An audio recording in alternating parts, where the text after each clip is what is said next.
Thank you. Deputy Connolly. Thanks very much, Chairperson, and thank you very much. You're very welcome. And the fact that you've embraced the Comptroller and Auditor General's report and welcomed his recommendations is very good. It's very positive in view of external things that are happening in this country at the moment in relation to other reports that he's produced. So I welcome that, and you've clearly put your hands up, and it's clearly been put in context that there's been good compliance by and large, and I think that has to be said. There has been good compliance, and in relation to the other matters, you've put your hands up. However, I wouldn't be totally reassured by your responses here today or your written report. I think, in fact, you've gone some way to justifying. I don't think that's helpful. I think it's helpful to come in and say, well, definitely good compliance, generally good compliance, and these are the things we need to change. And so you're telling me there's a code of practice in place now, and which is good, and I'm going to come back to it. You also tell me there's a debate really in relation to disclosure. And maybe, Mr. Watt, that's a debate we should have someday. But I get a little nervous when I hear about a debate about keeping things confidential to attract good people. We're in Dáil Éireann with a number of TDs, and everything we do is open and accountable. My severance pay as a councillor has been in every paper in the country. My salary and every TD salary is in the country. And presumably we're attracting good TDs to the Dáil, and it's open and accountable. So just bear that in mind when you're having your debate and how to attract good people. It might be debatable, yes, but nevertheless it's worth looking at.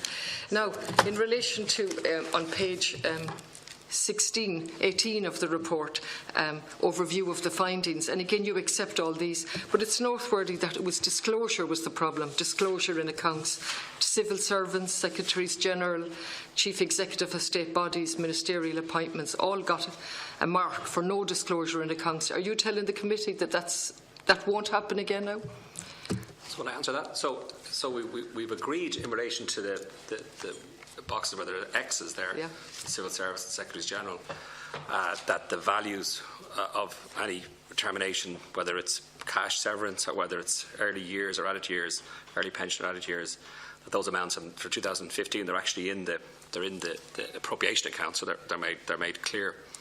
But of course, to suggest that they weren't available beforehand, of course, is incorrect, because you could FOI or ask us in a PQ, and we'll provide you the details of any termination or any severance arrangement. I'm asking for disclosure in accounts or disclosure where they can be seen publicly. So the practice is that from 2015, any amount over 10,000, any amount which is deemed to be material, that's an estimate based on the value, as the CNAG has just discussed, and that we put in the amounts within the appropriation accounts for 2015. So that is happening and will continue into the future. But the point I'm making, Deputy, is that just because the CNAG has an X there in disclosure accounts, we shouldn't imply from that this information wasn't available before, because it was available, and it was available in response to parliamentary questions, and available in response to FOIs, and available in response to evidence that I've given to this committee in the past. So that's been formalised now in terms of the appropriation accounts for departments, and within the code of conduct we've made it clear now to agencies and bodies that it should be set out in their annual accounts, the reports, as well as the appropriation accounts. So it's in effect we're responding to the report by saying yes, we can do more and make it clear and set it out, and that's what we're doing. So we're 100% behind the recommendations, and these are the sort of recommendations that our department, we push independently of CNAG's reports. This is the sort of work that we've been doing for the last number of years, where we have moved to a much more open approach when it comes to all these matters.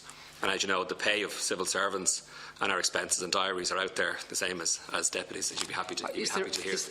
Is there any sanction if the disclosure rules are not complied with, or the code of practice? Well, yeah. So if we discover for the future that a payment was made and it was material and it wasn't noted, well then the CNAG might pick it up and say, and that would be an issue then for the accounting officer when they appear in front of this committee. No doubt it will be raised, and we would then raise it, of course, with them as well if we notice that oversight. In relation to the discretionary payments, which are a different kettle of fish altogether, and I read this with some astonishment really. The central bank separately, we'll be coming back to that. When we look at the education sector on page 38, there was quite a sizable, substantial amount of money here where there was no approval given by the department. There were 3 severance payments made by 2 third-level institutions. Correct me if I'm wrong. 2 bodies in the third level, I presumably they're colleges, universities. In one case, a third-level institution paid an employee just over $183,000, plus then we had the legal costs, bringing it up to almost $250,000. And if we look at paragraph 330 of the Comptroller and Auditor General's report, this is what I really find amazing. The governing body of the institution was made aware of the case and was informed that it was a matter for the president of the institution to decide.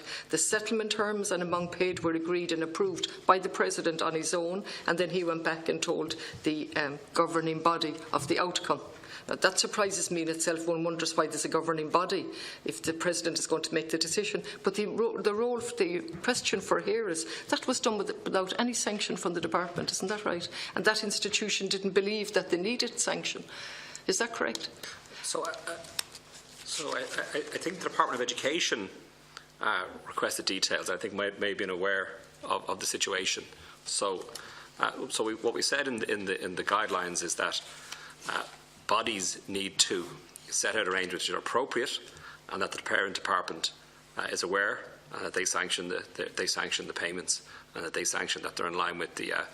In that case, they didn't sanction it. I think no, they didn't. I don't think they did, but they were aware. They were aware of it. Well, actually, they were saying the department was not aware of it at the time. At the time, okay. Well, it's not retrospective sanction. It became aware of it when we brought the report. When they saw a draft report of your. They saw the draft report. Yeah. They became aware of it. Yeah. That's of concern. These are 2 third-level institutions with 3 major payments, nearly. And the Department of Education was certainly very exercised and concerned that the institutions had not come to them. Okay. Where is your role in relation to that? So our role is in relation to setting the policy, or the appropriate policy and guidelines, which we have done, and we've refreshed those again and put this report. And it's up to the relevant body to ensure that any payments are appropriate, and that the parent department, in this case Education, will be informed and they'd receive sanction.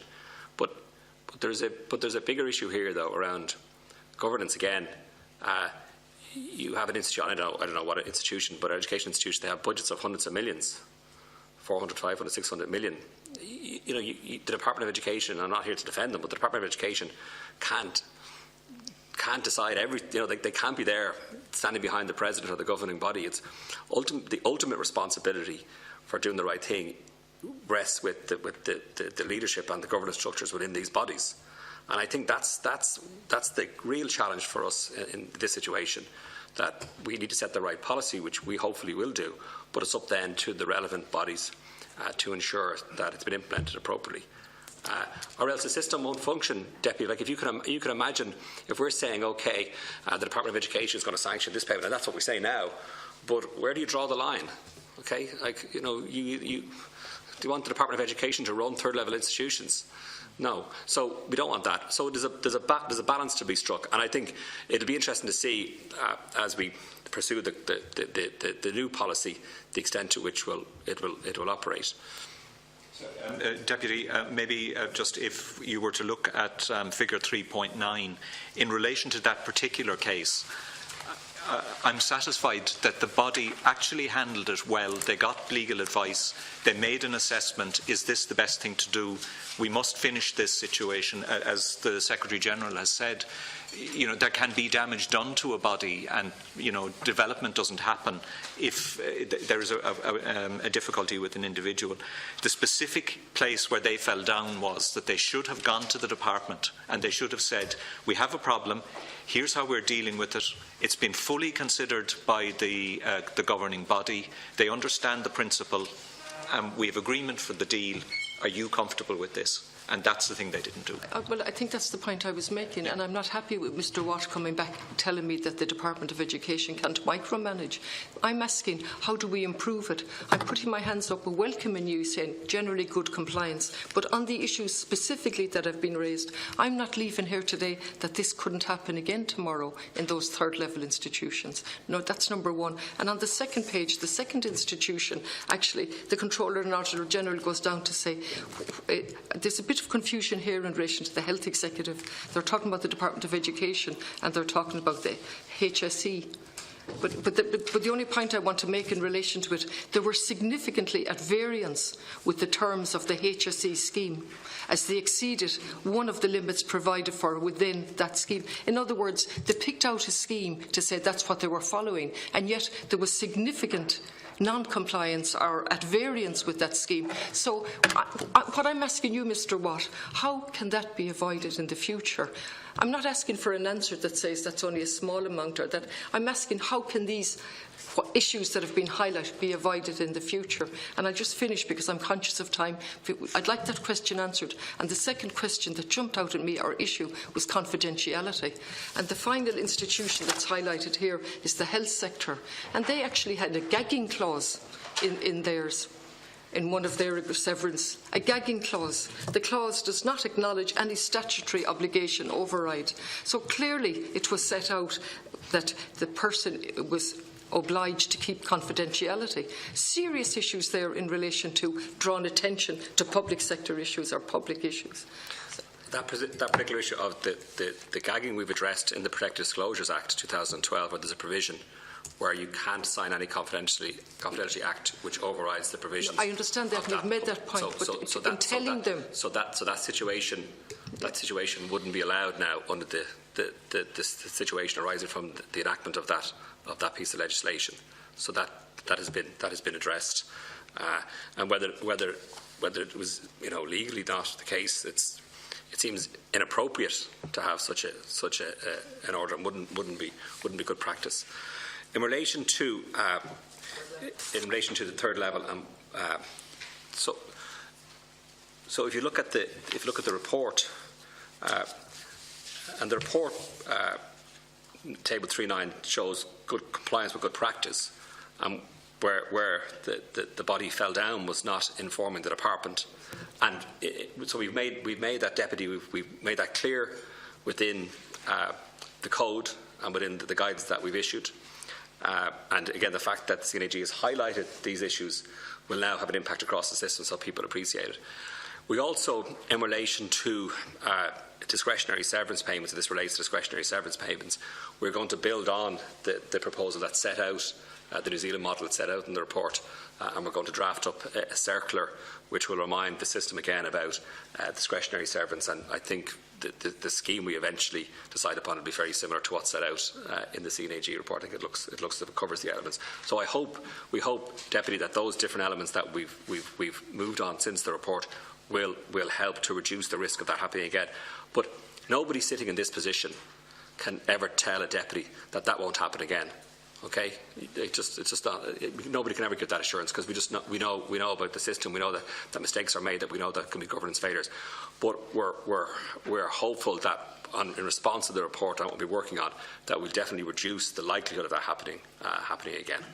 And we'll continue to monitor and continue to work with colleagues across this to ensure that the guidelines set out are met. Could I just maybe respond to some of the comments, Deputy Connolly, that you made there?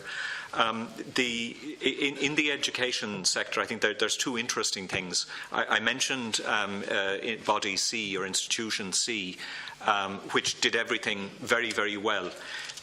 What they actually did was they went and they got a UK framework, and they followed the guidance that was in the UK framework. In the other institution, they had reference to a HSE, and when we said, how did you arrive at the figure? They said that, well, we looked at the terms that were in place in a voluntary redundancy scheme in the Health Service Executive, and we followed the conditions that were set down there. Now, when we tested it, we found that wasn't the case. If they had started out to do that, they didn't achieve it.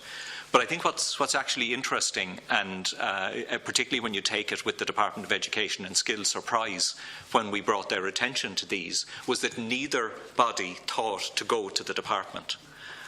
And I think that, if you like, that's what's surprising about that two major third-level institutions don't turn to their own department and say, do you know what, we have a problem over here, and what do you think? How do you think we might best address it? So I think if there's a thread in it, I think that's possibly the one.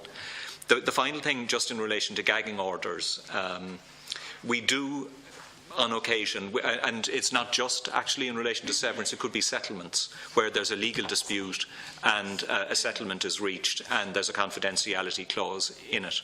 We will under no circumstances accept that we cannot see the contract or the deal. No matter what's written in it, we must see the thing. And the day I don't get an agreement that I'm looking for, I will come and I will tell the committee that I didn't get the explanations and the information that I required. There's also the thing, and usually we don't have that kind of a difficulty, but the point we always make is that you cannot contract your way out of a statutory obligation. That's not the way the law works. If the law says that I must be provided with a document, then nobody can enter into an agreement somewhere that says I can't. And that usually sort of ends the argument.